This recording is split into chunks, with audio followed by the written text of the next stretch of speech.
Hello and welcome to episode 29 of Toke Signals TV, where we bring you the biggest in cannabis and hemp stories every week.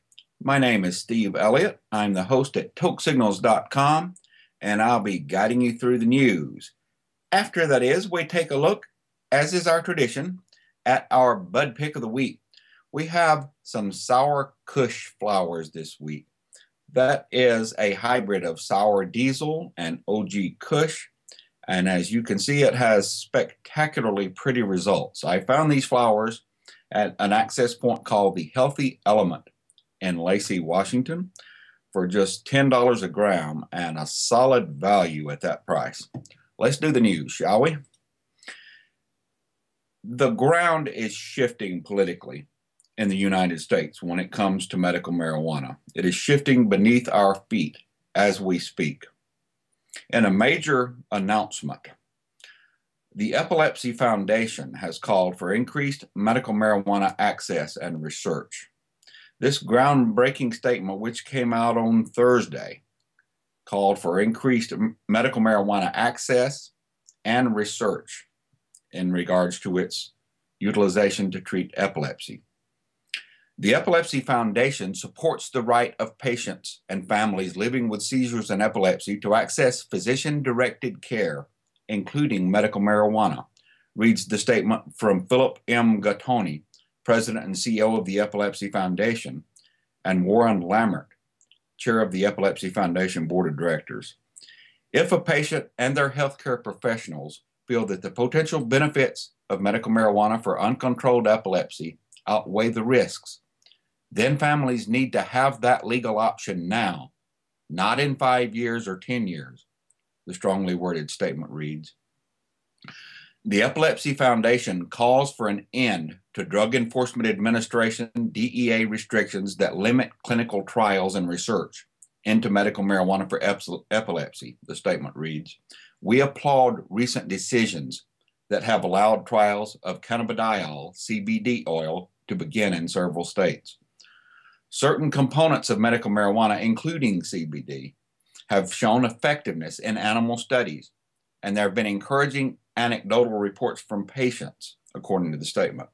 But further research and unbiased clinical trials are needed to establish whether and in what forms medical marijuana is or is not effective and safe. Restrictions on the use of medical marijuana continue to stand in the way of this research.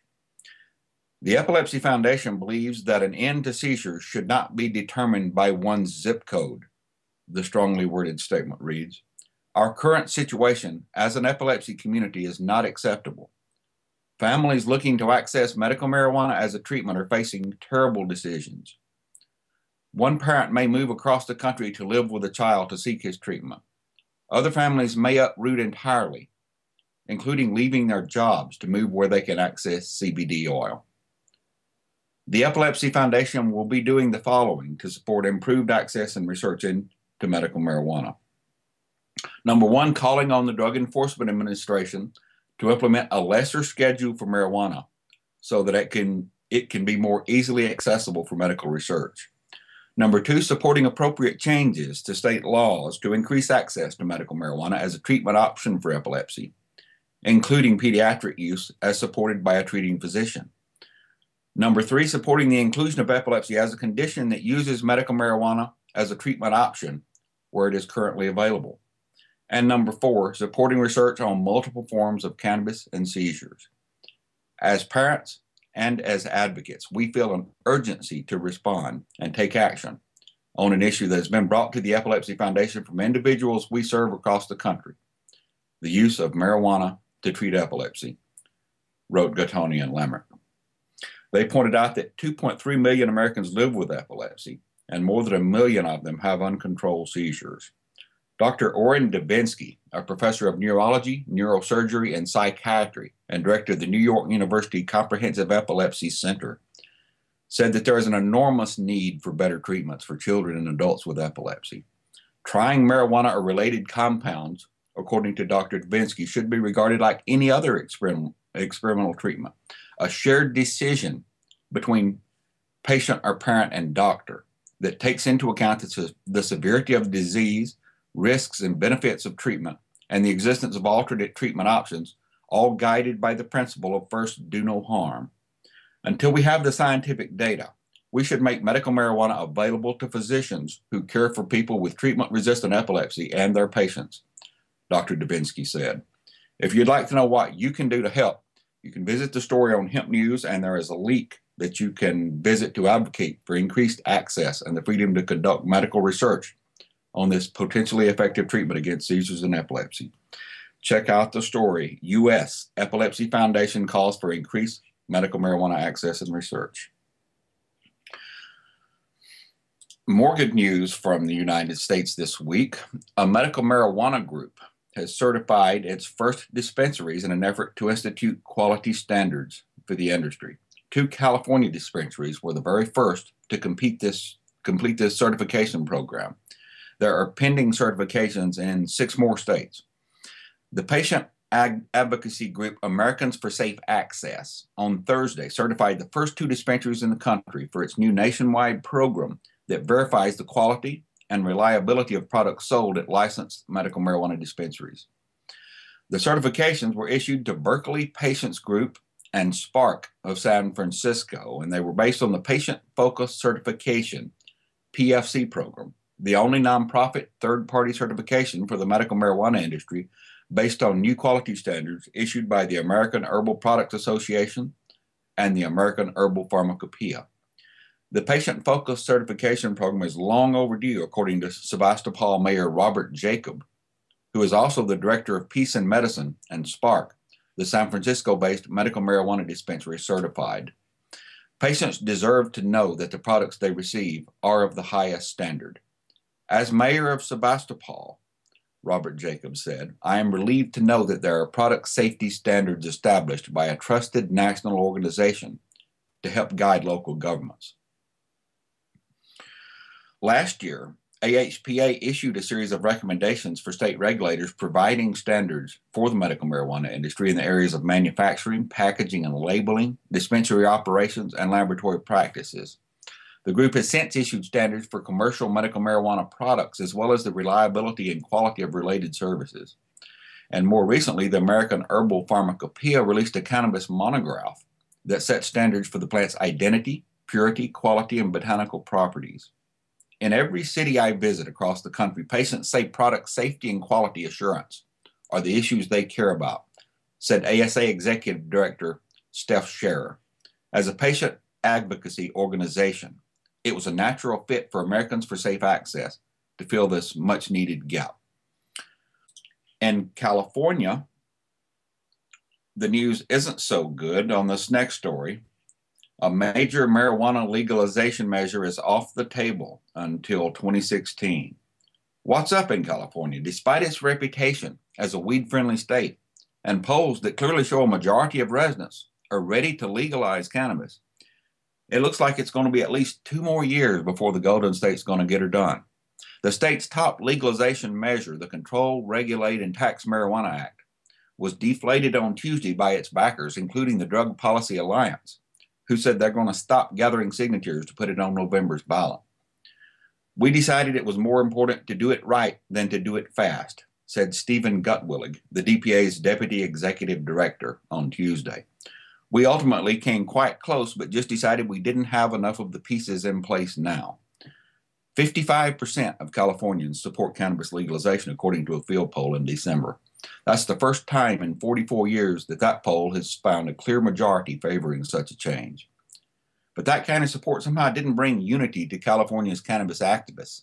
Besides the DPA measure, 2 other legalization initiatives started gathering signatures in recent months, but neither of them seems to have the money, organization, or backing to successfully qualify for the ballot. Supporters of the 3 competing measures were never able to iron out their differences over how to go about legalizing cannabis. They argued over how marijuana sales will be regulated, over how much people could grow or possess, and how recreational legalization would affect the state's medical marijuana laws.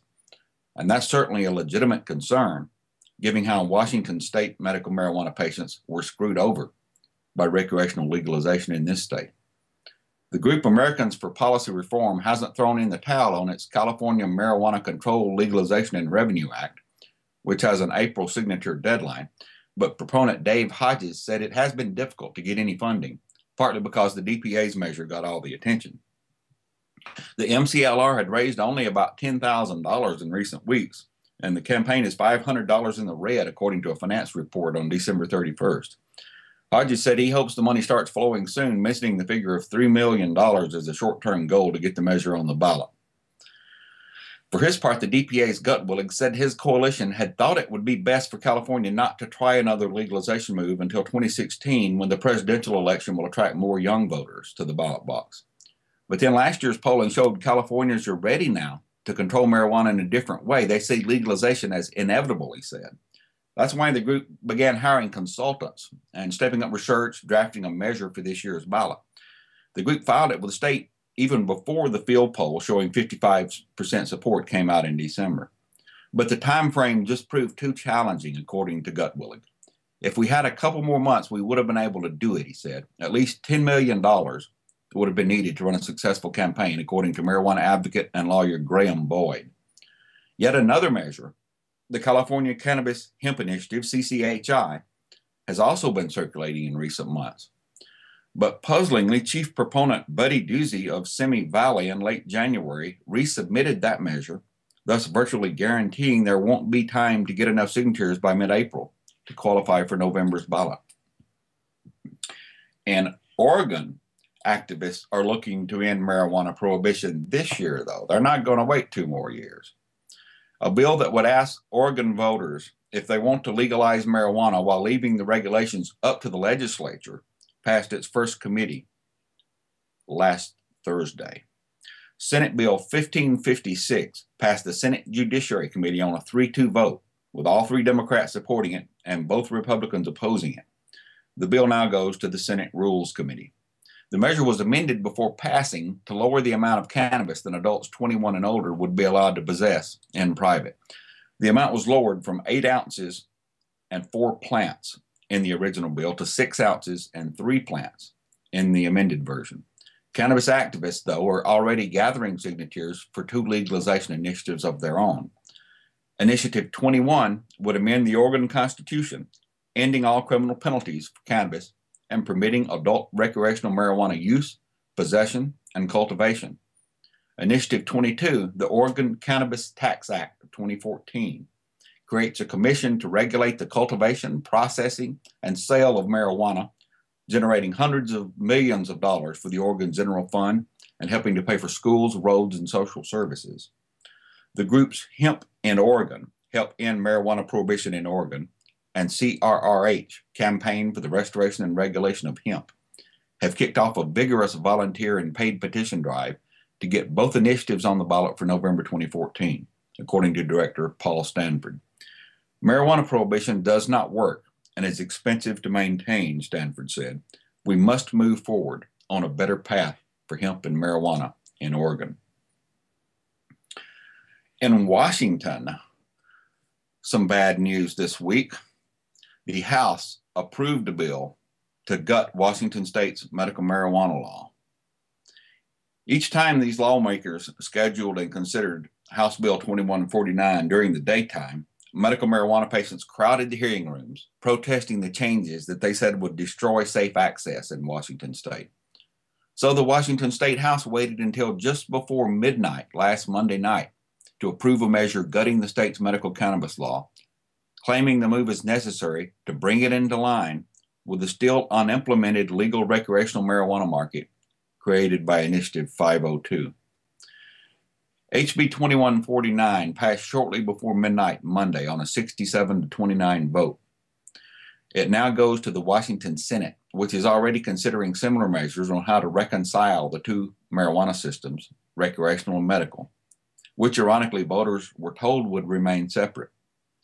Changes under the bill sponsored by Democratic Representative Eileen Cody include reducing the amount of marijuana patients can possess from 24 ounces to just 3 ounces, reducing the amount of plants patients can grow from 15 to just 6 plants, 3 of which may be flowering, entirely doing away with collective gardens, effectively eliminating dispensary access, and establishing a patient registry. Representative Cody claimed lawmakers are trying to align the two systems, but continue to make sure our legitimate medical marijuana patients have access. I think we can satisfy some of the patients, Representative Cody said after the vote. I don't think that all of the medical marijuana community will be happy. Washington voters legalized the medicinal use of cannabis back in 1998, but the passage of recreational legalization measure I-502 in 2012, which allowed the sale of marijuana to adults at state licensed stores, which are expected to open this summer, has left patients feeling very vulnerable when it comes to patient access. Lawmakers have claimed that the medical marijuana system would undercut the highly taxed recreational cannabis industry. Medical marijuana patients have crowded public hearings on the issue in both the Senate and the House in recent weeks. I was at one such hearing yesterday, protesting the potential changes brought by Cody's bill. Derisively termed the yellers and the smellers by sneering members of the legislature, the patient's input was largely ignored. Representative Kerry Condata, a Republican from East Wenatchee, said that HB 2149 is premature because the recreational marijuana system of I-502 isn't yet even up and running. He said that the impact on medical marijuana patients should be looked at more closely. Right now, you're taking everything away from them. You can't give it back, Representative Condata said during the floor debate. I'm a little concerned we're moving a little too quickly without a program to integrate.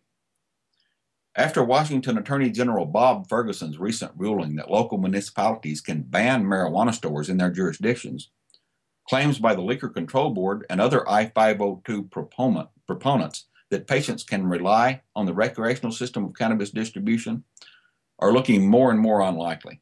Large portions of Washington are likely to be entirely without cannabis stores under I-502, including Native American lands. The Yakima tribe, for instance, has said cannabis will be banned on all of its tribal lands. The Liquor Control Board in December gave its final recommendations to the legislature about how it thinks the medical marijuana system should be brought into compliance with I-502, and Cody's bill incorporates most of those recommendations.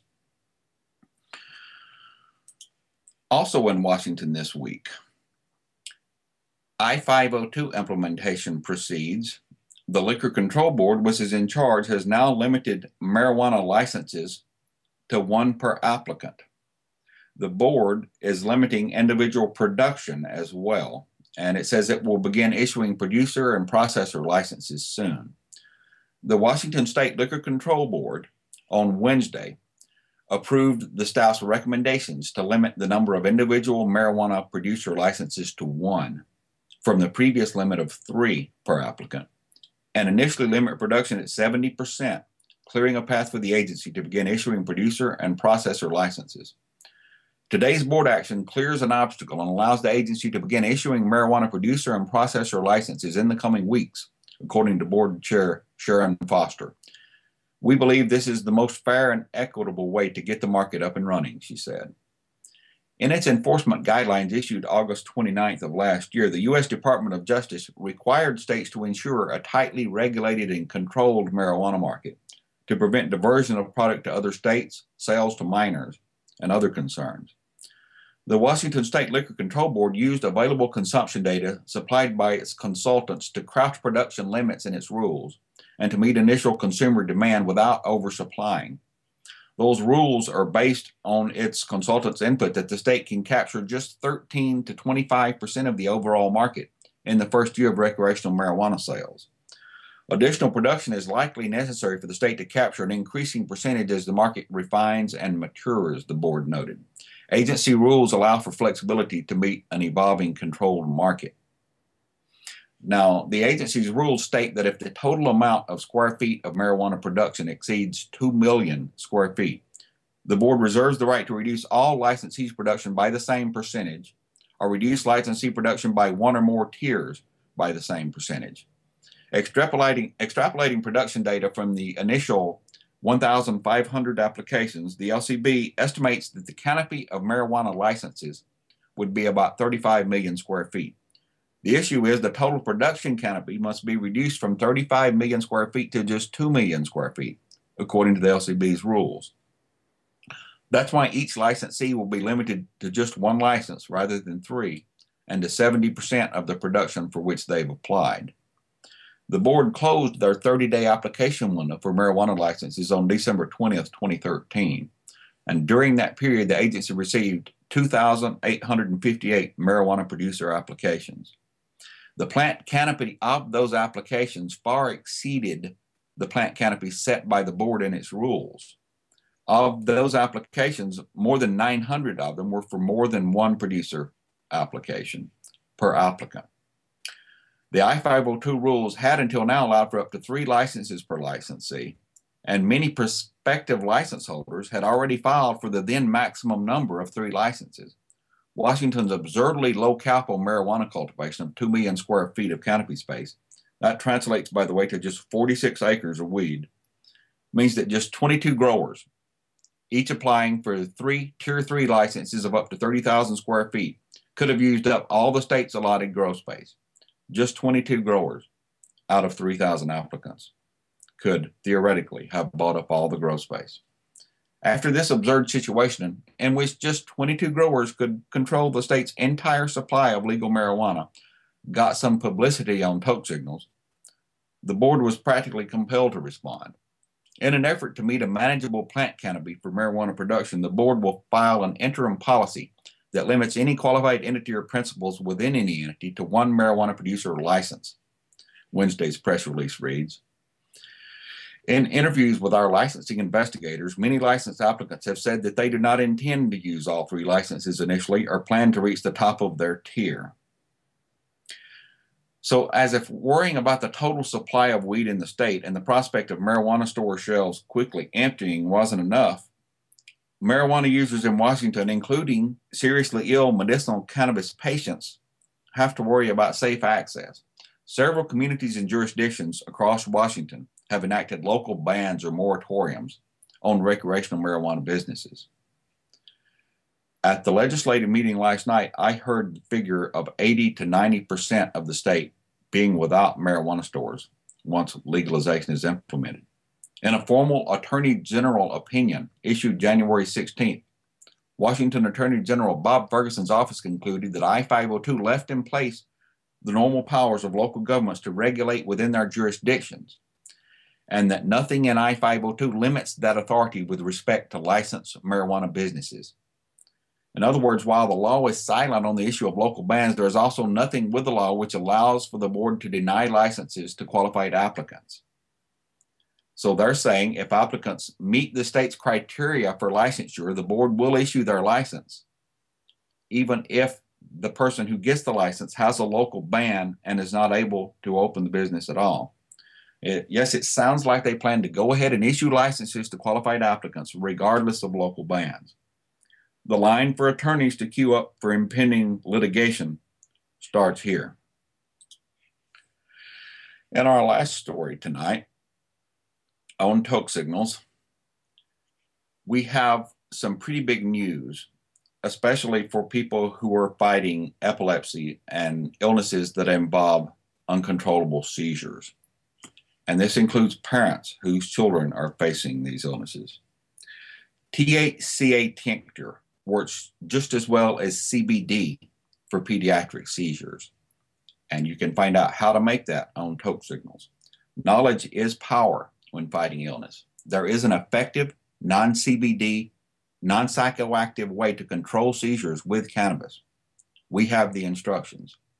Most of us have heard in the past few months about the wave of medical marijuana refugees descending upon cannabis-friendly destinations like Colorado. Many of these refugees are families who have children suffering from Dravet syndrome and other severe forms of epilepsy and pediatric seizures. And ever since CNN correspondent Dr. Sanjay Gupta's documentary, Weed, more and more of these patients are willing for their kids to try cannabidiol, CBD oil. Demand for the particular high CBD strain, Charlotte's Web, has gone particularly crazy since Dr. Gupta's show aired, because it was the one mentioned by name. What many panicked parents don't realize upon first entering the initially bewildering world of medical cannabis is that there are a number of other high CBD strains as well, some with reported numbers higher than those of Charlotte's Web. Several state legislatures, particularly in more conservative states such as Alabama, are also considering so-called CBD-only legislation, which would legalize CBD oil but leave THC illegal. This is particularly unfortunate for a number of reasons. Two of the major reasons are: number one, research has shown that the cannabinoids, including THC and CBD, work most effectively in combination with each other through synergistic effects. And number two, the passage of CBD-only legislation serves to increase and emphasize the scariness and otherness of THC. Demonizing THC is just silly because it's one of the best, most non-toxic of all anti-inflammatories, anti-tumor agents, antioxidants, and neuroprotectants known. And beyond that, almost none of these parents and other patients realize they can fight seizures just as effectively with uncarboxylated THC, that is, tetrahydrocannabinolic acid, or THC acid, THCA, as they could with CBD. Furthermore, THCA is no more psychoactive than is CBD, thus allaying parental concerns about getting their children high. No psychoactive effects are experienced from THCA that hasn't been carboxylated to THC. THCA is one of the cannabinoids primarily found in fresh cannabis, although in variable amounts. Once the marijuana plant is exposed to heat, such as when smoking or vaporizing cannabis, THCA decarboxylates to THC, tetrahydrocannabinol, the form that gets you high. It's THCA until it decarboxylates. Then it becomes just THC. What happens on a molecular level is that the carbon dioxide in the cannabis is released, a carbon atom in the acid gets lost, and that converts the THCA to the psychoactive form, THC. Since THCA works just as well as CBD for seizure control, and THCA is cheaper and more accessible than CBD, especially in this speculative environment created by CBD's recently skyrocketing popularity, THCA means patient empowerment because any high THC strain will work. This is in contrast to the specialized low THC, high CBD plants needed to make CBD extracts. Any high THC strain can be used, prominent Australian cannabis breeder and researcher Mark Heinrich tells us. As it is THCA, there is no issue of the high, so that makes strain choice less selective. Truly, this is universally, read globally, available to even the poorest people, Heinrich told us. And he sent this simple method to doctors in India, Pakistan, Bangladesh, and China, with more countries coming, to find out all about THCA and how it is just as effective as CBD. Check out the story on Toke signals. THCA tincture works just as well as CBD for pediatric seizures. I hope you take the time to come back and visit with us again next week and go through the news. Until then, I think it would be an excellent plan of action to stay lifted. I'll see you then.